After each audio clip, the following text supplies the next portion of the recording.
Ja się urodziłam w Warszawie, jestem rodowitą warszawianką. Moi rodzice uratowali się cudem, można powiedzieć, podczas wojny. Nie wiem, czy warto o tym wspomnieć, ale mama moja uciekła z Warszawy w 2 tygodnie po tym, jak zajęli ją Niemcy właśnie na wschód i znalazła pracę jako nauczycielka w szkole w Białymstoku. I miała to szczęście, że w 1941 roku w czerwcu pojechała z dziećmi ze szkoły na kolonie letnie, bardziej na wschód, w głąb Związku Radzieckiego. I właśnie to ją uratowało, bo nie dotarła tam ta inwazja od razu niemiecka. Jakoś została przewieziona do Moskwy i potem ewakuowana do Uzbekistanu. I w Uzbekistanie było jej bardzo ciężko, nie znosiła tego klimatu. I za namową przyjaciółki, lekarki, Rosjanki, jak tylko organizowano tam wojsko Berlinga, również w Uzbekistanie, zgłosiła się właśnie do tego wojska i tym sposobem wróciła do Polski. Natomiast mój ojciec, z którym już się wtedy znali, byli narzeczeni, w czasie wybuchu wojny znajdował się we Francji i zgłosił się też właśnie do Wojska Polskiego, jakie było formowane na terenie Francji, jako żołnierz. Został wkrótce potem wzięty do niewoli przez Niemców. Na szczęście uznano go jako jeńca wojennego, nie jako Żyda, i umieszczono w Stalagu w Niemczech, w okolicy Hamburgu, wydaje mi się. I tam właśnie przebył te lata do wyzwolenia tego obozu przez Amerykanów. Potem jednak myślał o powrocie do Polski. Jeszcze muszę dodać, że moi rodzice, ja dodaję niestety, byli wówczas pod urokiem ideologii komunistycznej i myśleli właśnie, że w Polsce nastąpi właśnie poprawa w ogóle sytuacji w związku właśnie z nowym reżimem i dlatego też mój ojciec wrócił, nie tylko dlatego, żeby mamę znaleźć, ale myślał, że będzie mógł właśnie też uczestniczyć w tej budowie nowej Polski, po czym niestety się rozczarowali głęboko. No i właśnie już w tej rodzinie, która się połączyła, urodziłam się w Warszawie. I mama moja i ojciec potem też dołączył, pracowali w dyplomacji. Ojciec na początku jako dziennikarz był też korespondentem, reporterem właściwie Trybuny Ludu, był we Włoszech w 1946 roku, zaraz po wojnie, o ile wiem. Potem mama z tatą zostali wysłani na placówkę dyplomatyczną do Londynu i byłam tam jako dziecko z nimi. Potem na krótko wrócili do Polski, potem znowu do Belgii. Mama moja była konsulem i w Wielkiej Brytanii, i w Belgii, potem w Brukseli. A ojciec był chargé d'affaires ambasady polskiej ówczesnej. Potem nastąpił, prawda, październik, 56 rok. Już w mojej rodzinie samej właśnie były duże wątpliwości co do komunizmu po rewolcie na Węgrzech. Tym niemniej moi rodzice postanowili wrócić do Polski, chociaż ich namawiali przyjaciele w Belgii, żeby zostali, ponieważ wierzyli, że nastąpi jakiś proces demokratyzacji mimo wszystko w Polsce. No i właśnie wróciliśmy, no i ja kontynuowałam już naukę w szkole polskiej, kończyłam szkołę podstawową, potem liceum imienia Hoffmanowej w Warszawie i poszłam na studia na Uniwersytet Warszawski na Wydział Historii. ukończyłam studia, można powiedzieć, tuż właśnie po marcu 68 roku, chyba to było w lipcu 68 roku, dzięki temu, że jednak była bardzo jakaś pomocna postawa ze strony właśnie i profesorów, i w ogóle na ogół personelu akademickiego, więc nie miałam trudności w ukończeniu studiów. Natomiast miałam trudności w uzyskaniu pracy po studiach. W końcu znalazła się oferta pracy w Instytucie Historii, który na Starym Mieście, którego wówczas dyrektorem był Tadeusz Manteuffel, wybitny polski mediewista. I tam miałam pracę w bibliotece Instytutu Historii, ale tylko na 7 miesięcy i nie można jej było przedłużyć. I wówczas to moi rodzice właśnie postanowili, bo jeszcze muszę dodać, że mama jako pracownik Ministerstwa Spraw Zagranicznych straciła pracę w ciągu jednej doby, właśnie zaraz po marcu 68 roku. Ojciec pracował wówczas w dziennikarstwie w Polskiej Agencji Prasowej, jakoś w dalszym ciągu mógł kontynuować tę pracę, no ale coraz bardziej jednak u moich rodziców narastała świadomość właśnie tej sytuacji, jaka się wytworzyła i myśl o emigracji do Izraela. Ja bardzo niechętnie wpierw się do tego odniosłam, dlatego że muszę dodać, byłam bardzo daleka od judaizmu we wczesnej młodości.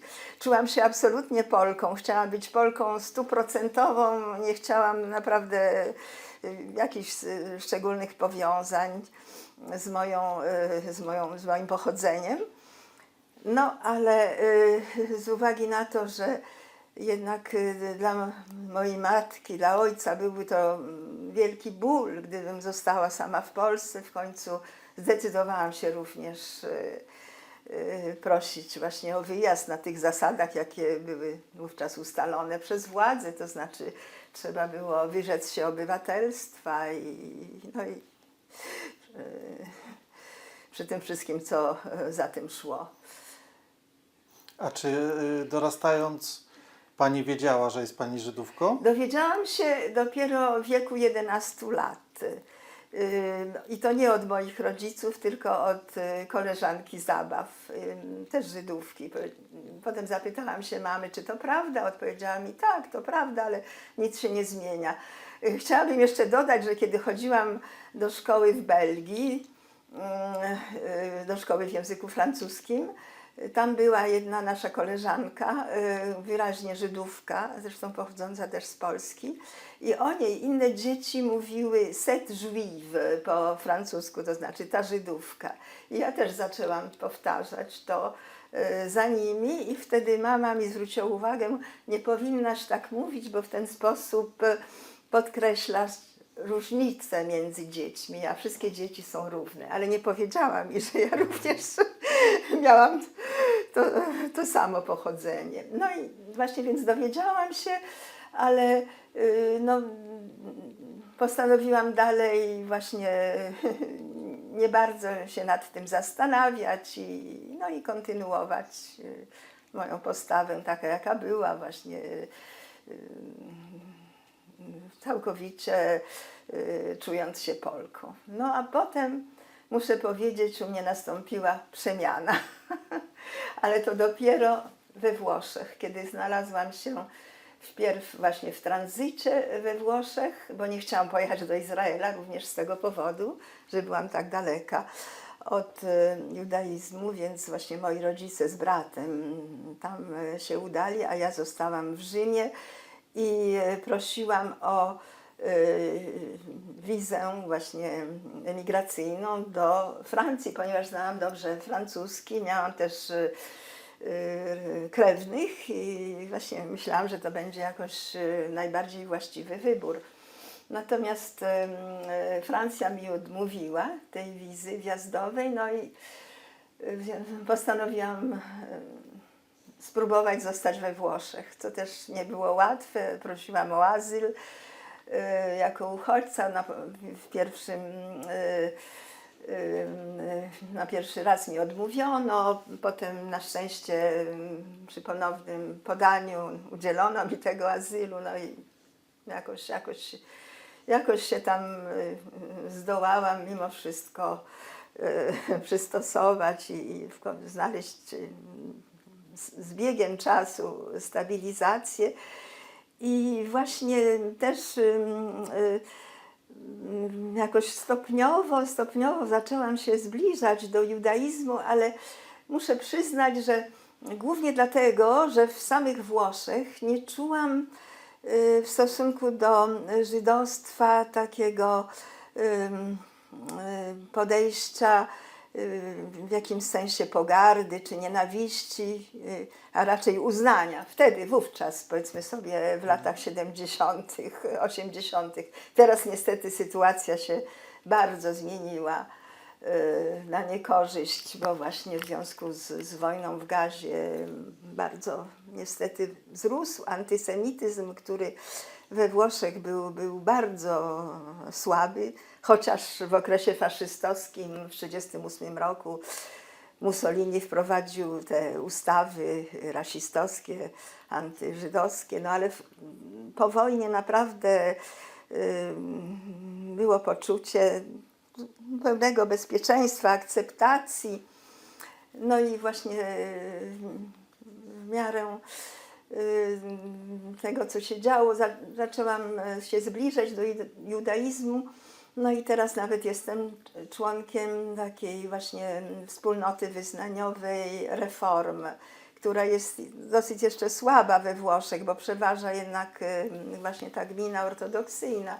No ale tym niemniej właśnie ciągle uczestniczę i w świętach przez nich organizowanych i w innych imprezach i jednak coraz bardziej właśnie czuję tę więź z żydostwem. Poza tym zaczęłam też jeździć do Izraela, głównie z powodów rodzinnych.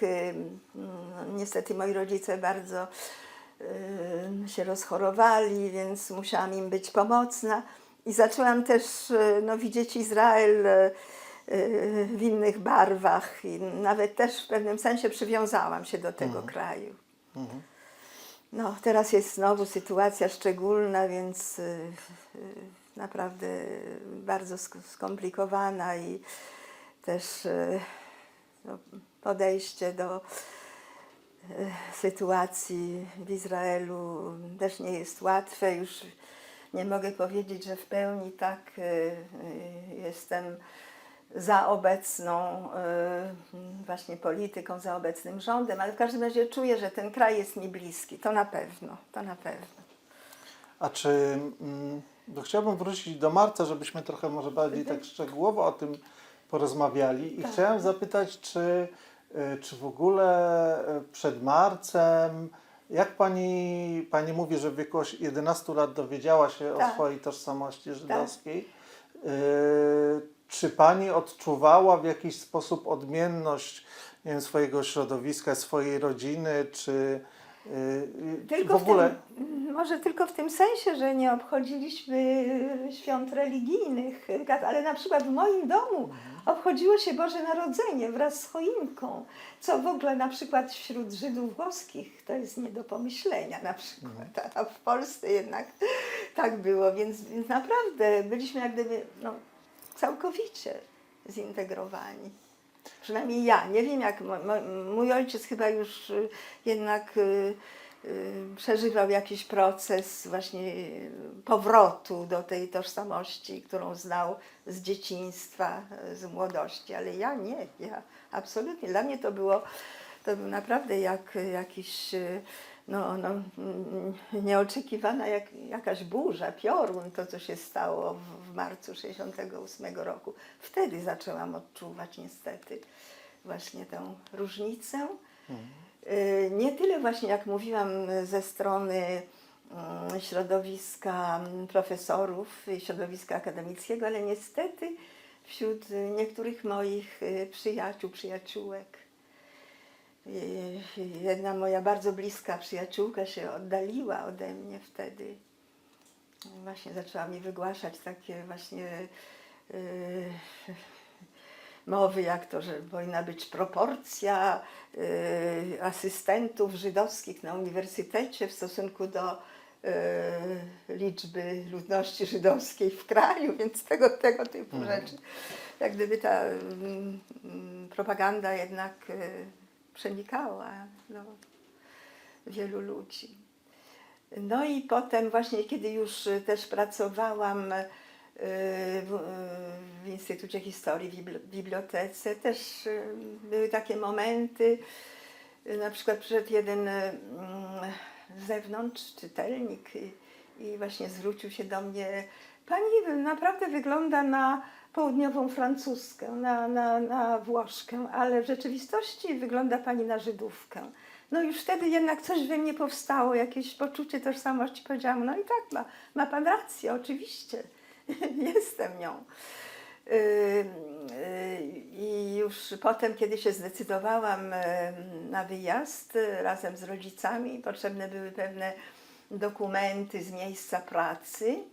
I pamiętam, że ówczesny dyrektor administracyjny tego Instytutu Historii miał taką reakcję: no nie wiem, wy wszyscy wyjeżdżacie, widocznie wszyscy siedzicie na workach z dolarami. I wtedy miałam taką natychmiastową odpowiedź instynktowną. Powiedziałam mu: no pewnie, nie wie pan, że Żydzi są bogaci, więc już zaczynałam doświadczać tego, co się dzieje. Muszę tutaj jeszcze wspomnieć o właśnie postawie samego dyrektora Instytutu Tadeusza Manteuffela, bo ja byłam tak rozdarta właśnie przed tą decyzją wyjazdu, że poprosiłam o rozmowę z nim, powiedziałam mu właśnie o tym wszystkim, co przeżywam, że moi rodzice wyjeżdżają i jest mi bardzo trudno podjąć decyzję, ale naprawdę nie wiem, co robić. I on mi wtedy odpowiedział: póki ja tu jestem, będę pani bronił, ale ja nie jestem wieczny. I myślę, że te jego słowa też mnie skłoniły w dużej mierze do podjęcia decyzji wyjazdu. Pamięta pani w tym okresie, no 67, 68 rozmowy z rodzicami? No pani już Tak, była bardzo tak. świadomą osobą, prawda? No to już pani nie była... Jeszcze jak bardzo pamiętam te rozmowy. Pamiętam, jak ojciec się wybrał ze mną na spacer do parku, żeby właśnie nie byli, żebyśmy nie byli podsłuchiwani. I wtedy właśnie mnie bardzo namawiał do wyjazdu. I jeszcze właśnie mi powiedział takie słowa: i ty tu chcesz zostać swoim żydowskim wyglądem. Więc rzeczywiście to trudno mi nie zapomnieć tych jego słów. Co tu dodać jeszcze? A te rozmowy, pamięta pani rozmowę, kiedy podjęli państwo, jakby, rozumiem, że były rozmowy na ten temat, no ale w pewnym momencie państwo po prostu podjęli tą decyzję. Tak. Pamięta pani tą rozmowę? No pamiętam, Jak to że wyglądało? rodzice podjęli tę decyzję i to jeszcze zanim ja się zdecydowałam sama. I mnie pociągnęli za sobą po prostu. Czyli oni wcześniej zadecydowali? Wcześniej zadecydowali, ale już tak się stało, że jednak wspólnie poprosiliśmy. Byłam właśnie w Pałacu Mostowskich, pamiętam, czy tam trzeba było składać to podanie o wyjazd i byliśmy razem już wtedy. Tak. Ale zdecydowanie ja poszłam w ich ślady, to powiedzmy, nie wynikło na początku ode mnie samej, ale właśnie było na pewno w dużej części zadecydowane przez rodziców. No i również postawa, no niektórzy przyjaciele właśnie nie Żydzi też raczej mnie nakłaniali do wyjazdu, mówili: będzie ci bardzo trudno tu samej zostać. I w końcu tak się stało, że wyjechaliśmy. I kiedy wyjeżdżałam, oczywiście to nie było żadnej nadziei na to, że można by było wrócić do Polski, bo to był prawda, dokument tylko w jedną stronę, pozbawiony obywatelstwa, więc właśnie byłam w takiej sytuacji dziwnej i to trwało do 1987 roku, kiedy właśnie zaczęłam współpracować jako dziennikarka z jedną włoską gazetą Partii Republikańskiej, La Voce Repubblicana, która mnie wysłała właśnie jako korespondentkę podczas podróży papieża Wojtyły do Polski w 1987 roku. To był pierwszy raz, kiedy spróbowałam właśnie powrotu. I to był jakiś przełom w moim życiu, bo jednak poczułam się psychologicznie o wiele lepiej, no jakoś, że jednak mogę wrócić do kraju, w którym się urodziłam, którego kulturą tak nasiąkłam, który jednak pozostał mi zawsze bardzo bliski. Dlatego, że we Włoszech właśnie jednak jako właśnie profil pracy obrałam albo tłumaczenie z polskiego na włoski, potem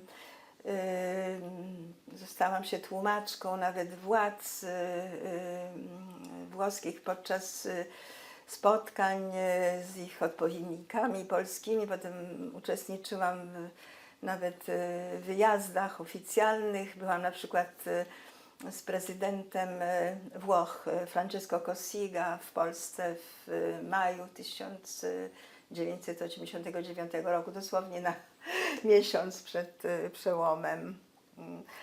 Także no dalej mimo wszystko kontynuowałam przez to jakąś więź z Polską. No i w końcu zostałam zatrudniona na stałe we włoskim radiu publicznym, które prowadziło swego czasu audycje w językach obcych, w 27 językach, w tym również w języku polskim. Ja się właśnie zajmowałam audycjami radiowymi w języku polskim. Niestety to zostało potem już zlikwidowane, teraz tego już nie ma. No ale właśnie to była moja główna praca potem we Włoszech. Czyli czuła Pani cały czas jakąś więź z Polską? Tak. Bo Czułam. czy w tych latach 67-68 Pani czuła jakby ten antysemityzm?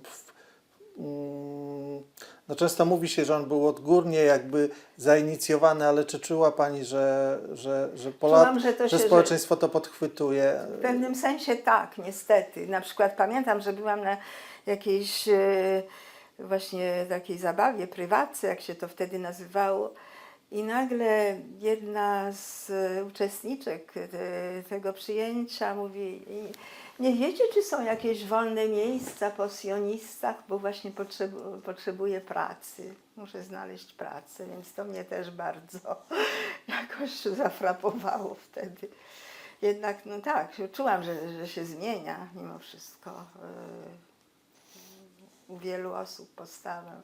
Jak opowiadałam o mojej bardzo bliskiej przyjaciółce, która zresztą po latach potem mnie odnalazła. Ona teraz jest w Kanadzie, na stałe mieszka w Kanadzie, była w Rzymie i właśnie spotkałyśmy się i ona właśnie po prostu bardzo jej zależało, żeby nasze stosunki się poprawiły. Po prostu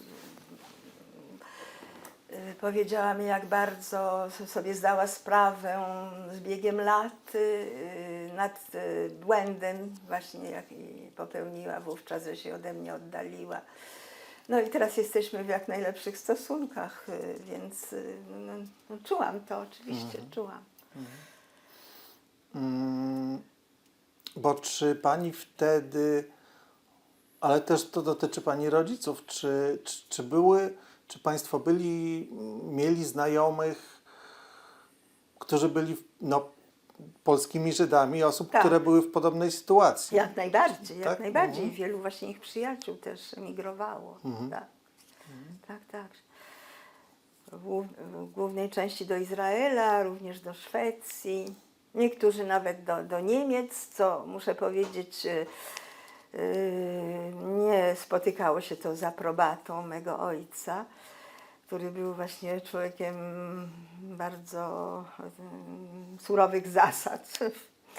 I właśnie on nawet odmówił przyjęcia reparacji od Niemiec, więc źle patrzył na te osoby, które również decydowały się na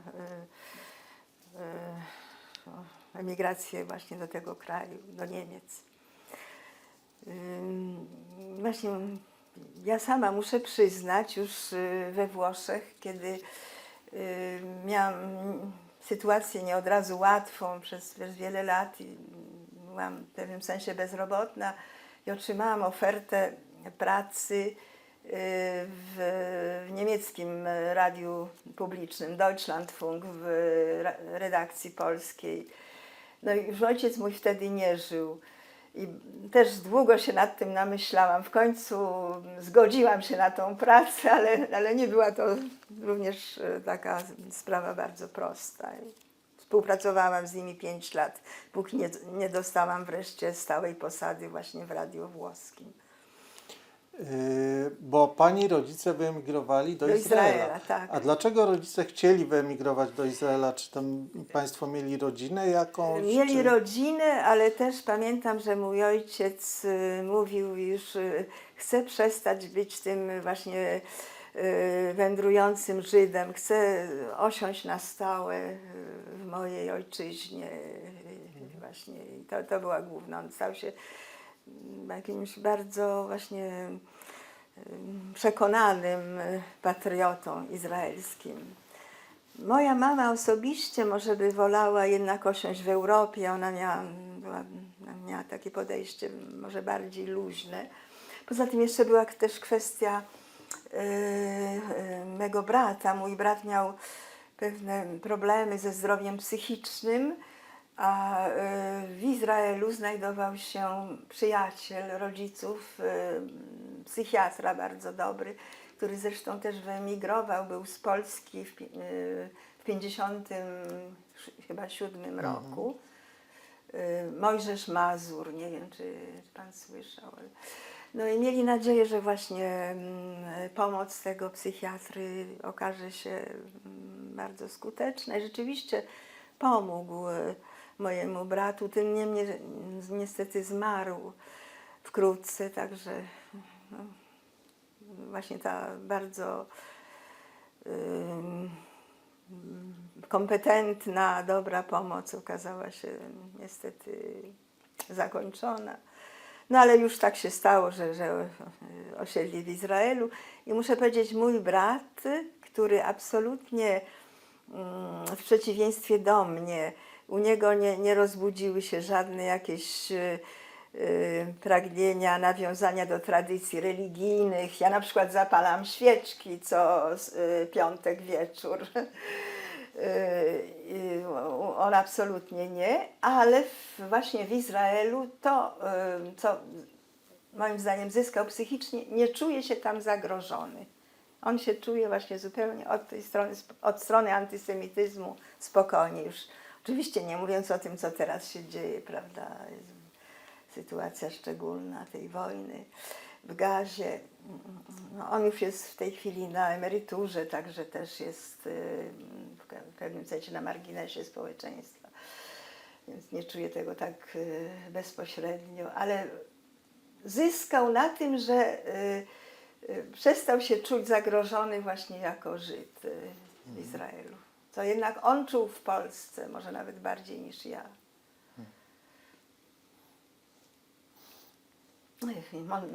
Mogę przypomnieć tak, na przykład takie wydarzenie. Szłam z moją przyjaciółką ze szkoły, Żydówką, po ulicy, czy Chorzej, czy Poznańskiej, jednej z tych ulic tam.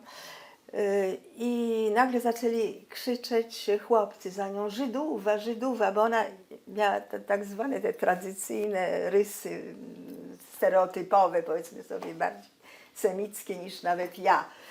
No i ci chłopcy potem dodali: ona Żydowa, ty nie, więc to jednak też jakieś ślady we mnie zostawiło oczywiście tego typu wydarzenia. No więc muszę powiedzieć, że we Włoszech nie czułam tego w pierwszych dziesięcioleciach pobytu. Teraz niestety tak, teraz niestety nawet właśnie po naszych spotkaniach w naszej wspólnocie to organizatorzy nam mówią, jeżeli już wychodzicie na zewnątrz, starajcie się nie mieć na sobie eksponatów żydowskich, bo to rzeczywiście nie jest pożądane w obecnej chwili. Więc bardzo sytuacja się zmieniła. Powiedziałabym.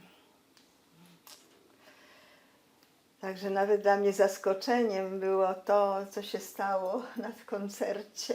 Teraz właśnie nie myślałam, że również do Warszawy dotrą te prądy właśnie tak silnie antyizraelskie i to przeciwko artystom, co jest też właśnie niebywałe. Bo ja chciałem jeszcze Panią poprosić, żeby Pani opowiedziała tak może trochę bardziej szczegółowo od strony praktycznej, jak wyglądała ta Państwa emigracja, to znaczy co się dzieje od momentu podjęcia tej decyzji, co się dzieje od strony formalnej, co się dzieje od strony no właśnie przygotowywania do emigracji. No tak, to było... I kiedy się te drogi też między Panią a Pani rodzicami i bratem rozchodzą definitywnie. Jak to wyglądało od strony po prostu praktycznej? Od strony praktycznej to były naprawdę bardzo uciążliwe momenty i ja muszę przyznać, byłam wtedy naprawdę bardzo niedojrzała i w pewnym sensie też zbuntowana, że to ja właśnie idąc za decyzją moich rodziców muszę iść na tę emigrację, więc chciałam brać jak najmniej udziału w tych wszystkich przygotowaniach, ale były one naprawdę bardzo, bardzo niełatwe i często przykre. Trzeba było sporządzać listę na przykład książek, jakie chciało się wywieźć ze sobą.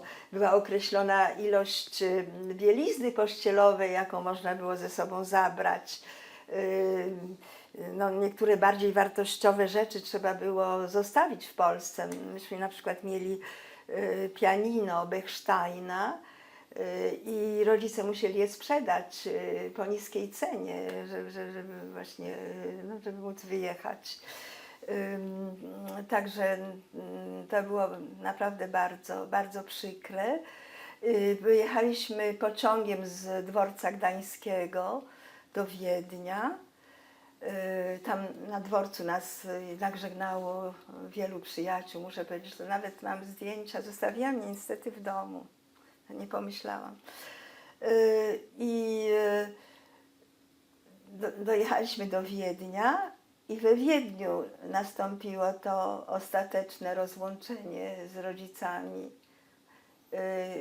Do nich się zwrócili urzędnicy agencji żydowskiej z Izraela i właśnie zorganizowali ich przejazd do tego kraju. Ja natomiast jeszcze czekałam kilka dni właśnie na wyjazd pociągiem do Włoch. Zresztą było bardzo wielu takich jak ja, którzy właśnie decydowali się, żeby jednak nie jechać do Izraela, a obrać inne kraje jako ostateczne miejsce osiedlenia. Do Stanów Zjednoczonych, do Australii, właśnie do Francji, czy właśnie do Niemiec, no nie wiem, w każdym razie znaleźliśmy się we Włoszech, w Rzymie w tranzycie i wtedy nad nami pieczę objęły dwie organizacje amerykańskie, żydowskie. American Joint Distribution Committee, który finansował ten pobyt właśnie do czasu ostatecznego osiedlenia i HIAS, Hebrew Immigrants Aid System, Aid Service, wydaje mi się tak. I oni organizowali wszystkie te procedury imigracyjne. No, mnie właśnie odmówiła Francja wtedy. No i jakoś postanowiłam spróbować zostać we Włoszech. Dzięki również pewnym znajomościom poznałam wówczas również pisarza Gustawa Herlinga-Grudzińskiego, chociaż on był absolutnie daleki od judaizmu, jak wiemy. I rzecz dziwna, ilekroć spotykaliśmy, nigdy nie było mowy na ten temat. Ale A w jakich okolicznościach się Państwo poznali? Poznaliśmy się, no on wiedział, że swego czasu starał się o wyjazd do Polski i jeszcze mój ojciec wtedy pracował właśnie chyba w Departamencie Prasy i Informacji Ministerstwa Spraw Zagranicznych i starał się ułatwić mu ten przyjazd, za co potem mego ojca spotkały nieprzyjemności podobno. I on o tym wiedział, jak się jakoś dowiedział się, że ja właśnie jestem we Włoszech i jakoś doszło do naszego spotkania i dzięki też właśnie zaznajomieniu się też z jego już rodziną włoską uzyskałam pewną pomoc w postaci właśnie stypendiów w Instytucie Historii właśnie w Neapolu, gdzie on mieszkał i potem do Uniwersytetu Języka Włoskiego dla obcokrajowców w Perudzi, gdzie mogłam właśnie doskonalić no, po prostu naukę języka włoskiego, więc to mi bardzo też pomogło. Ale naprawdę w pierwszych latach musiałam iść no, na to, żeby chwytać się najrozmaitszych prac, aż wreszcie powoli znowu no, w pewnym sensie się odnalazłam w pracy jako tłumacz i potem już w pracy dziennikarskiej. Dzięki właśnie również przyjaciołom, ale naprawdę nie było to łatwe. W 1980 roku się zwróciłam o uzyskanie obywatelstwa. Nie, dostałam w 1980 roku, zwróciłam się 7 lat wcześniej. I wreszcie już jako obywatelka włoska mogłam właśnie podróżować, z tym, że do Polski była taka klauzula jeszcze wówczas, że władze włoskie nie ponosiły żadnej odpowiedzialności za mój pobyt w Polsce, gdybym się udała do Polski. No. To znaczy, jeśli by się coś stało, to nie będą nie traktowali będą jako obywatela. Tak. Jednak ja poszłam na to, bo właśnie w 1987 roku jeszcze przecież był reżim Jaruzelskiego tutaj i właśnie przyjechałam, wszystko na szczęście poszło bez problemów. Także no. A co było dla Pani najtrudniejsze w tej adaptacji we Włoszech? Wydaje mi się jednak strona praktyczna życia, bo naprawdę nie byłam przygotowana do tego. No ale jakoś pomogło mi to dojrzeć w pewnym sensie. No naprawdę nie było to łatwe. Ale bardzo mi pomagało to, że właśnie miałam, powiedzmy sobie, to przygotowanie, wykształcenie humanistyczne i znalezienie się we Włoszech wśród tych zabytków historycznych, dzieł sztuki, które znałam przedtem właśnie ze studiów i tego wspaniałego krajobrazu, to mi bardzo pomagało psychicznie. No, i również właśnie postawa społeczeństwa włoskiego, które wówczas było bardzo gościnne wobec obcokrajowców. Teraz to się niestety też zmieniło.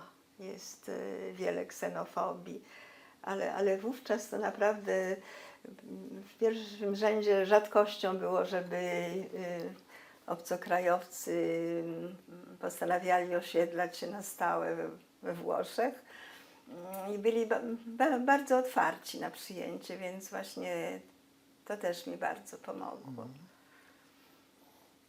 A czy osoby, z którymi się Pani później stykała zawodowo, powiedzmy, czy one wiedziały, jaki był powód Pani Tak, tak, wiedziały, emigracji? ale muszę powiedzieć, że o tym bardzo prawie nie mówiono, nie pisano we Włoszech. Lewica włoska starała się to ukryć w pewnym sensie.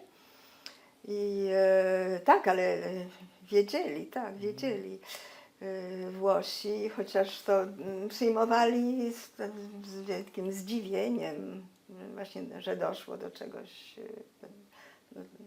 do tego rodzaju sytuacji. To znaczy chodzi o środowiska komunizujące, tak? Po Tak. prostu, które uważały, że ten system tutaj... Że oni uważali, że u nich nastąpi o wiele lepszy system, jeżeli zostanie wprowadzony. Nawet jeżeli dostrzegali i przyjmowali, że są braki, prawda, w obozie wschodnim, powiedzmy sobie. Co tu jeszcze dodać? Bo ja chciałem jeszcze zapytać no, o to środowisko innych imigrantów, no to emigrantów, tak jak Pani, czy się stworzyło? Bardzo było niewielu. Jedynego, którego znam, Marian Wielgosz, który też był przed tą emigracją pracownikiem ambasady polskiej we Włoszech i on miał pewne właśnie koneksje, znał dobrze język włoski. Potem no, znana postać również w Polsce to jest Włodek Goldkorn, ale Włodek Goldkorn, on z Izraela przyjechał do Włoch. Już jego pierwszym etapem był Izrael i jak, o ile wiem, przyjechał do Włoch już jako obywatel Izraela i postanowił właśnie tam studiować i w końcu został. Jak się on sam powiedział, zostałem w końcu w najpiękniejszym kraju Europy. No więc właśnie to jest jedyny, którego znam z tej emigracji, bo pozostałe osoby to są osoby, które albo właśnie wyszły za mąż za Włochów, ale właśnie bez tej traumy emigracyjnej, takiej, jaką właśnie ja przeżyłam, no, muszę powiedzieć. Czyli ile lat Pani zajęło jakby dojście do, no powrót do, no do tej pozycji, w której, Obecnie jestem. no, w której była Pani, nie, a to w której była Pani w Polsce po prostu, jako pracownik w sensie społecznej, jako pracownik uniwersytetu, tak, katedry. Nie, ja nie na uniwersytecie, pracowałam w radio. Na uniwersytecie Nie, ale sporadycznie. chodzi o taką, Tak. no, taką pozycję społeczną No, odpowiadającej Pani zajęło wykształceniu. Zajęło mi sporo, zajęło mi chyba 20 lat mniej więcej. Tak, tak. Zajęło mi niewątpliwie. Bardzo długo to trwało w sumie. I miałam się prac administracyjnych właśnie w różnych urzędach, wykorzystywałam znajomość języków, no aż wreszcie jakoś odnalazłam bardziej pracę, która bardziej odpowiadała moim zainteresowaniom. A jeśli chodzi o rodziców, kiedy pierwszy raz po wyjeździe Pani ich zobaczyła? Zobaczyłam Ponownie? ich dosyć szybko. Jak tylko dostałam dokument podróży, po tym jak przyznali mi Włosi właśnie status uchodźcy politycznego, to wydali mi taki właśnie dokument podróży. Mogłam podróżować, wyjechać z Włoch, ale musiałam mieć wizę powrotną wjazdową na tym dokumencie. To też nie było łatwe. I właśnie wtedy, jak tylko to było możliwe, pojechałam do rodziców, do Izraela, może po 2 latach od naszej emigracji z Polski. No i właśnie stopniowo potem zaczęłam też właśnie widzieć Izrael jako kraj coraz bliższy, muszę powiedzieć. Tak. A nie zastanawiała się Pani nad tym, żeby dołączyć do swoich rodziców po tym przyjeździe? Nie zastanawiałam się dołączyć. Oni niestety zmarli bardzo młodo, więc byłam obecna właśnie przy tych ich ostatnich, można powiedzieć, miesiącach życia, ale muszę przyznać, że miałam taką myśl w roku 2011, kiedy już byłam też na pobycie w Izraelu, takim właśnie zupełnie wakacyjnym, z Włoch, potem jak już znalazłam się na emeryturze. I właśnie z bratem na ten temat rozmawialiśmy, dlatego że wtedy wydał mi się taki Izrael bardzo witalny, właśnie pełen życia, szczególnie z dużą siłą atrakcyjną. No ale w końcu postanowiliśmy, że jednak lepiej mieć jedną nogę w Europie i zostałam we Włoszech. A teraz właśnie często myślę, jak to się stało, że podjęłam tę decyzję i jestem we Włoszech, kiedy dzieją się tam tak tragiczne rzeczy. I przeżywam to bardzo, ale jednak jestem poza. Oczywiście bardzo to przeżywam i jeszcze nie wiem, czy warto o tym wspomnieć, to taki dziwny zbieg okoliczności, ale to może mówię o moim zaangażowaniu również na rzecz Izraela. Uczestniczyłam w kilku demonstracjach we Włoszech na rzecz uwolnienia zakładników Hamasu. I dano mi na jednej z tych demonstracji zdjęcie jednego młodego chłopca, Edan Aleksander, więc właśnie cały czas je nosiłam, potem zabrałam do domu i często o nim myślałam. I potem po chyba 1,5 roku nadeszła wiadomość, że został uwolniony przez Hamas w ramach jakiejś umowy z uwagi na Trumpa, tak powiedziane było przede wszystkim. I to akurat nastąpiło w dzień moich urodzin, więc to jeszcze bardziej umocniło jakąś moją więź z Izraelem. Bo Pani nosi taką Tak, tabliczkę, to tak. czy mogłaby Pani powiedzieć? To jest tabliczka, która właśnie odwołuje się do sytuacji zakładników jeszcze pozostających w rękach Hamasu. Ich obecnie jest około 50. Ta tabliczka powstała może rok temu, kiedy ich było jeszcze o wiele więcej. I jest w 2 napisach, 2 napisy są na niej. Jedno w języku hebrajskim, moje serce jest w gazie, a drugie po angielsku, niech wrócą do domu. Więc właśnie wśród Żydów włoskich, myślę w Europie też i w samym Izraelu wiem, że jest właśnie rozpowszechnione noszenie tego rodzaju. To jest jak gdyby sztabka właściwie wojskowa. Tak, to się nieśmiertelnik nazywa. Tak. No więc tak się przedstawia właśnie cała ta sytuacja niełatwa, bardzo złożona.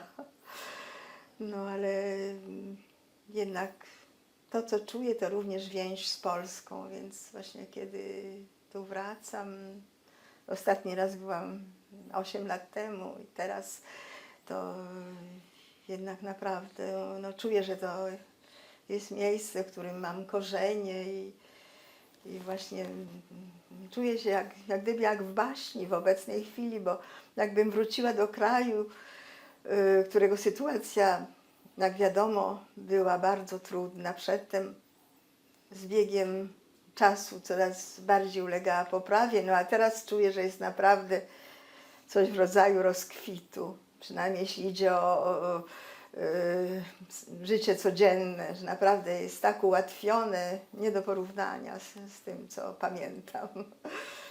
I to mi jest to dla mnie wielka, wielka radość, że mogę być tego świadkiem. A jeśli chodzi o Warszawę, to jakie miejsca Pani odwiedza? Więc na razie odwiedziłam właśnie moje miejsca rodzinne i tutaj też może warto wspomnieć o tym właśnie, co się stało. Też jak taki zbieg okoliczności, jak gdyby z uwolnieniem tego chłopca Edan Aleksander, zakładnika Hamasu. Myśmy mieszkali na ulicy Wilczej 69, więc właśnie zaraz teraz po przyjeździe postanowiliśmy z moim partnerem tam pójść i weszliśmy na podwórze. Powiedział mi mój właśnie Alessandro, warto byłoby zobaczyć, jak wygląda właśnie ta klatka schodowa, może będzie można się tam jakoś dostać. Akurat weszła jedna pani, no i on mnie skłonił do tego, żeby się jej zapytać, czy możemy zajrzeć tutaj na tą klatkę schodową. I podczas rozmowy wyszło na jaw, że ona mieszka dokładnie w tym samym mieszkaniu, w jakim mieszkaliśmy my. Okazała się bardzo miła, bardzo gościnna i nawet właśnie nas zaprosiła, żeby to mieszkanie obejrzeć, i więc znowu znalazłam się właśnie w miejscach, które były dla mnie najbliższe, no ale muszę powiedzieć, że jednak jest z tym związany smutek, to na pewno, to na pewno. Ta pani teraz zresztą chce sprzedać to mieszkanie, no jednym słowem też nieoczekiwany zbieg okoliczności, że akurat mogłam znowu się znaleźć w tym samym miejscu, w którym wyrosłam w Polsce w dzieciństwie i właśnie pierwszych latach młodości. I bardzo zmieniło się to mieszkanie jakoś? Nie, prawie nie. Prawie. Ono teraz jest w dużej części puste, bo jest właśnie wystawione na sprzedaż, ale odnalazłam i nawet posadzka i w kuchni, i w łazience pozostała ta sama. Więc naprawdę ogromne wrażenie, nieoczekiwane. Nieoczekiwane. Jak gdyby jakiś, no nie wiem czy by wymyślił to jakiś reżyser czy pisarz tego rodzaju spotkanie. Także właśnie ten pobyt jest pełen przeżyć różnego rodzaju. Chciałem jeszcze zapytać o obywatelstwo. Czy Pani odzyskała polskie obywatelstwo? Nie odzyskałam obywatelstwa polskiego i nie wiem, czy zastanawiałam się nad tym, ale postanowiłam zostać tylko z obywatelstwem włoskim, no bo jesteśmy w Unii Europejskiej, także myślę, że nie ma żadnych przeszkód, jeśli idzie w ogóle o przemieszczanie się. No, i właśnie nie mam żadnych tutaj własności w Polsce. To, że moje serce należy do Polski, to już jest moja sprawa wewnętrzna, prawda, głęboka. No powiem szczerze, że nie wiem, właśnie no teraz są pewne przejawy w Polsce, które jednak skłaniają mnie do tego, żeby pozostać przy obywatelstwie tylko włoskim i być tutaj gościem oczywiście, który czuje się bardzo bliskim temu krajowi, ale na razie chcę pozostać tylko przy obywatelstwie włoskim. Jakby Pani miała tak trochę opisać, no mówimy tutaj o żydostwie i Tak. mówimy tu o polskości w zasadzie, no bo mówimy o Żydach polskich. Tak. Jakby miała Pani opisać taką przemianę, czy jakąś transformację Pani tożsamości żydowskiej spowodowanej przez tą emigrację. Pani mówiła o tym wejściu w religię. Tak, w tradycję bym powiedziała. Tradycję. Tak, powiedziałabym bardziej w tradycję, której zupełnie nie znałam, a właśnie z którą się zaznajamiam jeszcze do tej pory stopniowo. I właśnie myślę, że to mnie jednak bardzo wzbogaciło i dało mi poczucie większej równowagi psychicznej, niewątpliwie.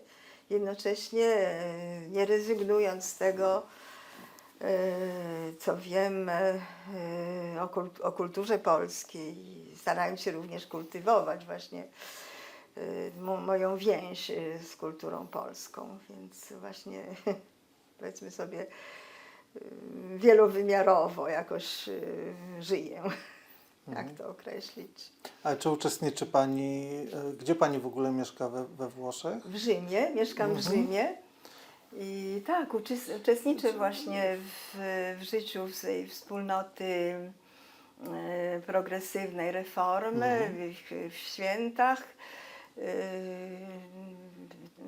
Często się spotykamy właśnie w piątki wieczór, a jak nie, to w domu też prywatnie, też przynajmniej zapalam świeczki i właśnie wymawiam te słowa błogosławieństwa na sobotę. I właśnie mój partner, który nie jest Żydem, on też w tym uczestniczy, więc jak najbardziej. Co jeszcze tu dodać? No, jakoś w tej naszej wspólnocie nie ma wiele osób właśnie związanych z Polską, więc do mnie się zwracają czasami właśnie o udział w prezentacji, na przykład kiedy była rocznica powstania w getcie, to prosili mnie, żebym właśnie zrobiła coś w rodzaju takiego odczytu właśnie przez Zoom dla nich. Więc staram się robić co mogę, żeby jednak te elementy żydostwa polskiego również były obecne w życiu tej wspólnoty. No ale oni mają zwyczaje bardziej właśnie włoskie, nie aszkenazyjskie.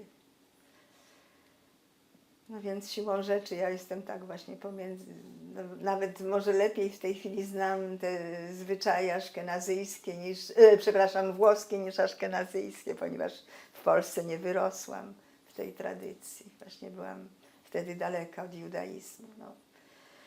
Taki szczególny jakiś obrót spraw nastąpił.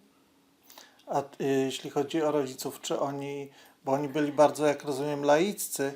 Moja mama była bardzo laicka szczególnie. Ojciec jakoś w pewnym sensie wrócił do religii, chociaż właśnie nie narzucał tego w domu. Nie pamiętam, żeby kiedykolwiek w moim domu, na przykład w piątek wieczór zapalano świece, nawet w Izraelu właśnie, to jest dosyć szczególne. Moja mama pozostała na wskroś laicko nastawiona i właśnie pamiętam, że starała się już w samym Izraelu, już niestety zdając sobie sprawę, że jej śmierć może niestety nastąpić niedługo, pragnęła, by jej pogrzeb nie był religijny i zwróciła się w związku z tym nawet do Akademii Medycznej, ofiarując swoje ciało dla właśnie badań, żeby w ten sposób uniknąć religijnego pogrzebu, ale niestety w końcu jakoś nie udało się, to miała pogrzeb religijny. Mama była pozostała laicka do końca. Tak. Także u mnie to naprawdę nastąpiło samoistnie ten powrót do tradycji również religijnej, chociaż absolutnie nie jestem sztywna, jeśli idzie o przestrzeganie norm. Na przykład w domu nie utrzymujemy kuchni koszernej. Zresztą w samym Izraelu, wśród moich przyjaciół, wśród osób, których się obracam, samych Izraelczyków też jest bardzo wielu laików, którzy... Mam kuzynkę bardzo właśnie miłą, która się już urodziła w Izraelu, w Polsce nigdy nie była. Chciałaby kiedyś przyjechać do Polski, w kibucu, i ona też ma na wskroś właśnie laickie podejście.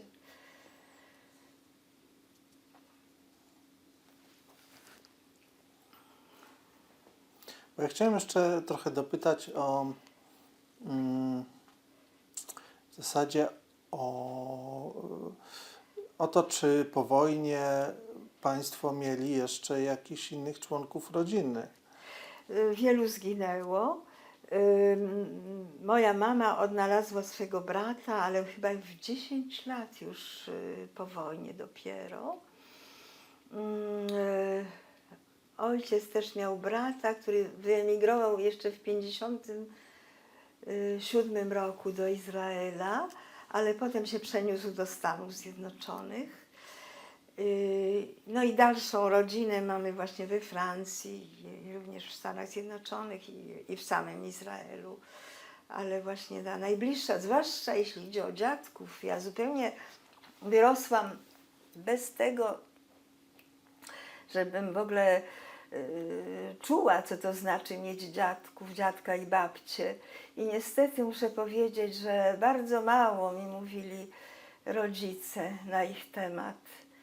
Jak gdybym właśnie pochodziła tylko z tej ostatniej rodziny ojca i matki, gdyby nie było w ogóle poprzednich przodków. Tak się czuję zupełnie do tej pory.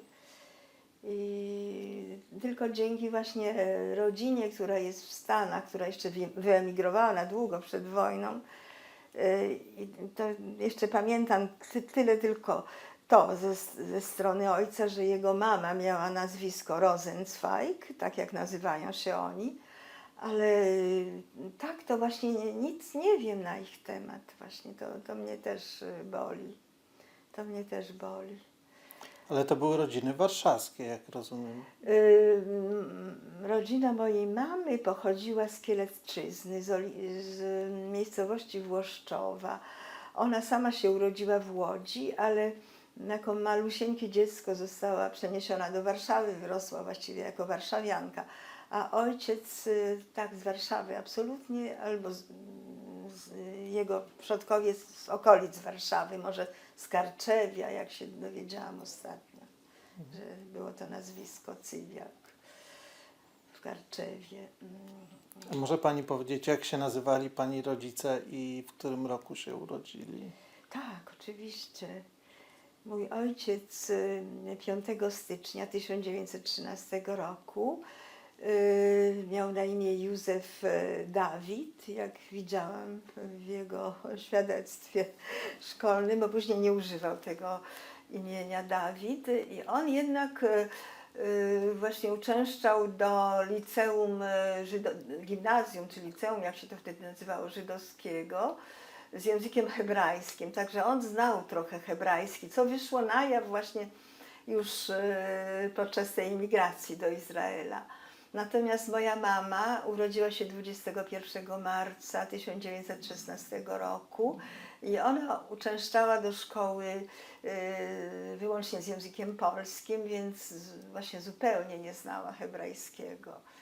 I to też dla niej nie było łatwe. Chciałam jeszcze dodać, że ja obecnie też od wielu lat, co najmniej od 10, zaczęłam uczyć się hebrajskiego, co oczywiście nie jest imprezą, przedsięwzięciem łatwym, no ale kontynuuję to, bo po prostu wydaje mi się, że jeżeli przerwę, to zapomnę wszystkiego, ale też w ramach jak gdyby hołdu pamięci rodziców, późnym, ale właśnie też rozpoczęłam naukę hebrajskiego. I to są, gdzie Pani się uczy, czy w gminie żydowskiej, czy jakoś niezależnie? W gminie żydowskiej, tak. Mamy lekcje obecnie już niestety tylko przez Zoom, po tym COVID-zie, przedtem spotykaliśmy się w szkole żydowskiej w Rzymie. No jest taka grupa. I muszę powiedzieć, że tam jest co najmniej połowa nie Żydów w tym naszym gronie uczniów. Więc jednak ciągle właśnie jest ten powrót w jakiś sposób do judaizmu. A czy ma Pani tutaj w Warszawie, czy gdzieś w Polsce, wie Pani o jakichś grobach członków swojej rodziny, no jeszcze sprzed zagłady? Dokładnie nie. Miałam jakieś ewentualne wiadomości, że mogliby być pochowani na Bródnie. To mi mówili zresztą krewni jeszcze ze Stanów, ale trudno to naprawdę skonfrontować. Nie wiem, czy powinnam pójść do Żydowskiego Instytutu Historycznego, może tam by to No, myślę, że tak. No, tam na Bródnie też tam jest, są jakby opiekunowie tego cmentarza. No, tak, no, to jest jedyne właśnie, co wiem. tam jest bardzo trudno, bo te wszystkie macewy zostały po prostu jakby zebrane, zdjęte. One są, ale po prostu trudno odtworzyć miejsce ich konkretnej lokalizacji.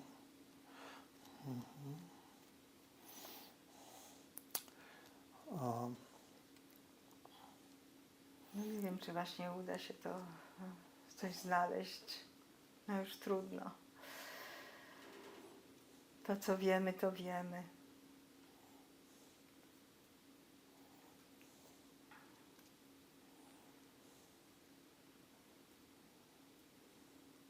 Tak wygląda właśnie sprawa tej złożoności, niestety, tożsamości. No ale trzeba to akceptować, wydaje mi się, trzeba jakoś właśnie znaleźć równowagę przy tym. Wydaje mi się, że warto kultywować wszystkie akcepty, wszystkie te strony, które się czuje jako bliskie, prawda?